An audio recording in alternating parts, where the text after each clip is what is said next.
ಒಂದು ಸುಂದರವಾದ ವಿಡಿಯೋ ನಿಮಗೋಸ್ಕರ ನಿಮ್ಮ ಮುಂದೆ. ಹೋಗಿ ಬರುವ ದಾರಿಯಲ್ಲಿ ಏನೆಲ್ಲ ಆಯಿತು, ಎಷ್ಟೆಲ್ಲ ನಾವು ಹೆದರಿದ್ವಿ ಅಂತ ಈ ವಿಡಿಯೋದಲ್ಲಿ ನೋಡೋಣ. ಸ್ಕಿಪ್ ಮಾಡದೆ ಫುಲ್ ವಿಡಿಯೋ ನೋಡಿ, ಆಗ ನಿಮಗೆ ಗೊತ್ತಾಗುತ್ತೆ ಎಷ್ಟು ಖುಷಿ ಆಯಿತು, ಎಷ್ಟು ಹೆದರಿಕೆ ಆಯಿತು ನಮಗೆ ಅಂತ ಹೇಳಿ. ಈಗ ನಾವು ಇನ್ನು ವಿಡಿಯೋವನ್ನು ಸ್ಟಾರ್ಟ್ ಮಾಡೋಣ. ಹಾಯ್, ಹೆಲೋ, ಹೇಗಿದ್ದೀರೆಲ್ಲರೂ? ನೀವೆಲ್ಲರೂ ಚೆನ್ನಾಗಿರುವುದೆಂದು ಭಾವಿಸುತ್ತೇನೆ. ಇವತ್ತು ನಾವು ಕರ್ನಾಟಕದ ಪ್ರಕೃತಿಯ ಹಿರಿಮೆಯಲ್ಲಿ ಒಂದಾದ ಜೋಗ್ ಫಾಲ್ಸ್ ಕಡೆ ಹೋಗ್ತಾ ಇದ್ದೇವೆ. ಈ ಹಸಿರಾದ ಹಾದಿಯ ಮಧ್ಯೆ ಬೆಟ್ಟ ಗುಡ್ಡಗಳ ನಡುವೆ ಒಂದು ಪ್ರಾಕೃತಿಕ ಪ್ರವಾಸಿ ಹಾರುವ ಕನಸನ್ನು ಕಾಣಬಹುದು. ಸುಂದರವಾದ ಚಿಕ್ಕ ಚಿಕ್ಕ ಫಾಲ್ಸ್ಗಳನ್ನು ನೋಡುತ್ತಾ ದಾರಿ ಸಾಗಿದ್ದೇ ಗೊತ್ತಾಗುವುದಿಲ್ಲ.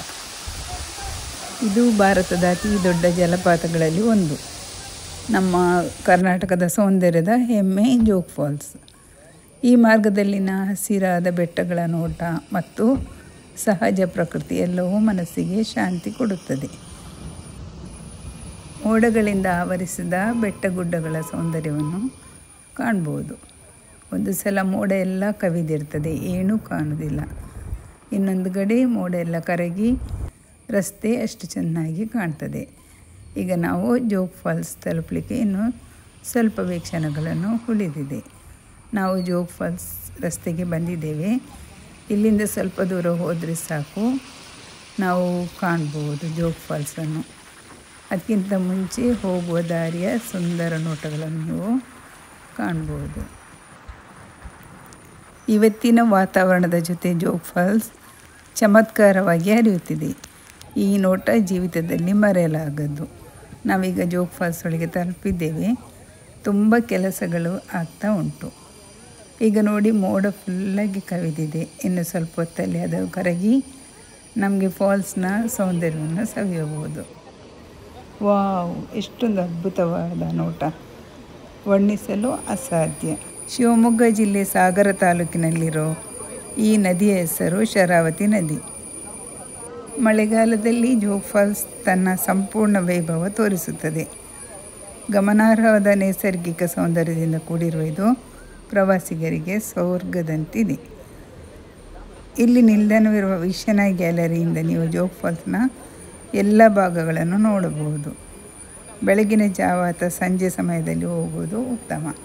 ಆದರೆ ಮಳೆಗಾಲ ಆಗೋದ್ರಿಂದ ಇಡೀ ದಿವಸ ಇಂಥ ವ್ಯೂವನ್ನು ನೀವು ನೋಡ್ಬೋದು. ಈಗ ವ್ಯೂ ಪಾಯಿಂಟೆಲ್ಲ ಕೆಲಸ ಕಾರ್ಯಗಳಾಗ್ತಾ ಉಂಟು. ಹಾಗೆ ಎಲ್ಲ ಕಡೆ ಹೋಗಿ ನೋಡಲಿಕ್ಕೆ ಆಗೋದಿಲ್ಲ ನಮಗೆ. ಇಲ್ಲಿಂದ ನಾವು ನೇರವಾಗಿ ಫಾಲ್ಸ್ನ ಸೌಂದರ್ಯವನ್ನು ಕಾಣಬಹುದು. ಸಾಗರದಿಂದ 30 ಕಿಲೋಮೀಟರ್ ದೂರ ಇದೆ. ಶಿವಮೊಗ್ಗದಿಂದ 100 ಕಿಲೋಮೀಟರ್ ದೂರ ಇದೆ. ಶಿವಮೊಗ್ಗ ಸಾಗರದಿಂದ ಬಸ್ ಅಥವಾ ಟ್ರೈನ್ ಸೌಲಭ್ಯವಿದೆ. ಹತ್ತಿರದ ನಿಲ್ದಾಣ ತಲಗುಪ್ಪ, ವಿಮಾನ ನಿಲ್ದಾಣ ಹುಬ್ಬಳ್ಳಿ ಅಥವಾ ಮಂಗಳೂರು. ಮುಂಚೆ ಎಲ್ಲ ಮೆಟ್ಟಿಲುಗಳಿಂದ ಇಳಿದು ಹೋಗಲಿಕ್ಕೆ ಇತ್ತಂತೆ, ಈಗ ಅದೆಲ್ಲ ಬಿಡುವುದಿಲ್ಲ. ಆಗ ಸುಮಾರು 1400 ಮೆಟ್ಟಿಲುಗಳನ್ನು ಇಳಿದು ಹೋಗಲಿಕ್ಕೆ. ಮುಂಚೆ ತೊಟ್ಟಿಲು ವ್ಯವಸ್ಥೆ ಸಹ ಇತ್ತು ಕೆಳಗೆ ಹೋಗಲಿಕ್ಕೆ. ಈಗ ಅದೆಲ್ಲವನ್ನು ಸ್ಟಾಪ್ ಮಾಡಿದ್ದಾರೆ. ಹವಾಮಾನದ ಬಗ್ಗೆ ಹೇಳೋದಾದರೆ, ಜುಲೈ ಸೆಪ್ಟೆಂಬರ್ ಮಳೆಯ ಸಮಯ. ಫಾಲ್ಸ್ ತುಂಬ ನೀರಿನಿಂದ ತುಂಬಿರುತ್ತದೆ. ಬೇಸಿಗೆಯಲ್ಲಿ ನೀರಿನ ಪ್ರಮಾಣ ಕಡಿಮೆ ಇರುತ್ತದೆ, ಆದರೆ ನೋಡಲಿಕ್ಕೆ ಆಗಲೂ ತುಂಬ ಸುಂದರವಾಗಿರ್ತದೆ. ಹೊಸದಾಗಿ ಕೆಲಸ ಕಾರ್ಯಗಳು ನಡೆಯುತ್ತಾ ಇದೆ. ಫಾಲ್ಸ್ನ ಸುತ್ತ ಹೊಸ ಕೆಲಸಗಳನ್ನು ನಡೆಸ್ತಾ ಇದ್ದಾರೆ. ಜೋಗ್ ಫಾಲ್ಸ್ ಶರಾವತಿ ನದಿಯು ತನ್ನ ವೈಭವದೊಂದಿಗೆ ಬಿದ್ದಾಗ ಜಲಪಾತದ ಆ ಶಬ್ದವೇ ಮನಸ್ಸಿಗೆ ಶಾಂತಿ ಕೊಡುವ ಪಾಠ ಹೇಳುತ್ತದೆ. ರಾಜ ರಾಣಿ ರಾಕೆಟ್ ರೋರರ್ ಈ 4 ದಾರಿಗಳ ನೋಟವನ್ನು ಒಂದೇ ದೃಷ್ಟಿಯಲ್ಲಿ ನೋಡಿದ್ರೆ ಆನಂದವೇ ಬೇರೆ. ನಿಸರ್ಗ ಇಲ್ಲಿ ತನ್ನ ಚಿತ್ರಕಲೆಯನ್ನು ತೋರಿಸುತ್ತಿದೆ. ಈ ಪ್ರವಾಸದ ಕ್ಷಣಗಳು ಯಾವತ್ತೂ ಮರೆಯಲಾಗದು.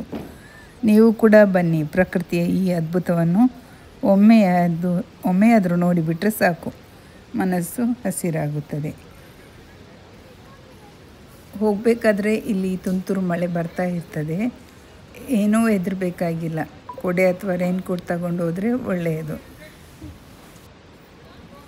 ತೆಗೆದುಕೊಂಡು ಹೋಗಲಿಕ್ಕೆ ಮರೆತು ಹೋದರೆ ಕೊಡೆ ಅಥವಾ ರೇನ್ಕೋಟನ್ನು ಅಲ್ಲಿ ಮಾರಾಟ ಮಾರುವವರು ಸಹ ಇದ್ದಾರೆ.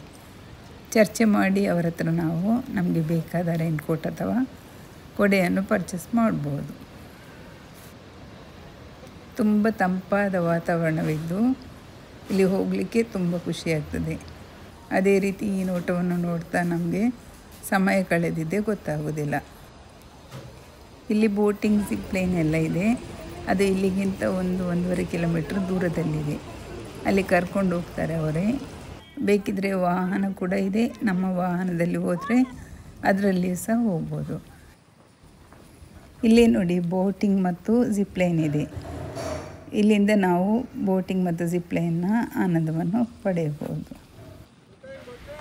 ನಾವು ಬೋಟಿಂಗ್ ಮತ್ತು ಜಿಪ್ಲೈನ್ ಏನು ಮಾಡಲಿಲ್ಲ, ಯಾಕೆಂದರೆ ನಾವು ಹೊರಡಬೇಕಾದ್ರೆ ಲೇಟ್ ಆಯಿತು. ಇನ್ನು ಕತ್ತಲೆಗೆ ನಾವು ವಾಪಸ್ ಊರಿಗೆ ಬರಬೇಕಲ್ಲ, ಹಾಗೆ ನಾವು ಅಲ್ಲಿಂದ ಬೇಗ ಹೊರಟು ಬಂದ್ವಿ. ಬರಬೇಕಾದ್ರೆ ತುಂಬ ಕಾಡು ದಾರಿ, ಸಿಂಗಲ್ ರೋಡಲ್ಲಿ ನಾವು ಬರಬೇಕು.